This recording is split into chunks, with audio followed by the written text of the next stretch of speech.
விதிகளை மீறி American international பள்ளி ஒன்று தமிழகத்தில் இயங்கி வருவதாகவும் ஆண்டுக்கு 20 லட்சம் ரூபாய் கட்டணமாக வசூலிக்கப்படுவதாகவும் ஆம் ஆத்மி கட்சியின் தலைவர் வசீகரன் பரபரப்பு குற்றச்சாட்டை வைத்திருக்கிறார்.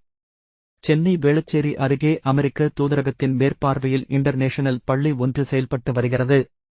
அந்த பள்ளி அமைந்திருக்கும் இடம் தமிழக அரசுக்கு சொந்தமான இடமாக இருக்கும். அந்த இடம் சுமார் 12 ஏக்கர் பரப்பளவுடையது எனவும் அந்த இடத்தின் மதிப்பு தோராயமாக 800 கோடி ரூபாய் எனவும் கூறப்படுகிறது.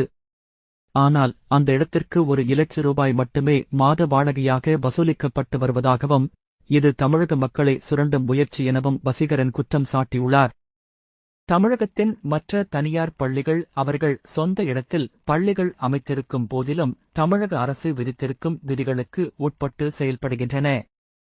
ஆனால் இந்த அமெரிக்கன் பள்ளியில் கட்டணம் தொடங்கி RTE எனப்படும் கல்விக்கான உரிமை சட்டம் வரை அரசு விதிகளை முறையாக பின்பற்றப்படுவதில்லை.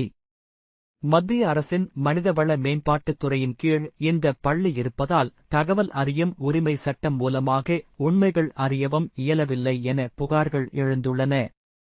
அதிமுக ஆட்சி காலத்தில் இருந்து இது தொடர்பான புகார்கள் எழுப்பப்படுவதாக குறிப்பிட்ட வசீகரன், அதிமுக, திமுக என இரு அரசுகளும் இந்த பள்ளி குறித்த புகார்களில் கவனம் செலுத்தவில்லை என கூறியிருக்கிறார்.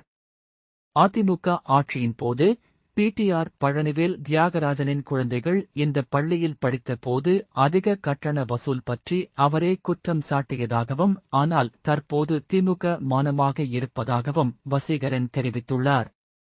தமிழகத்தின் சாமானிய மக்களுக்கோ அரசுக்கோ பயன் தராமல் அரசு இடத்தில் இந்த பள்ளி செயல்பட வேண்டியதன் கட்டாயம் என்ன?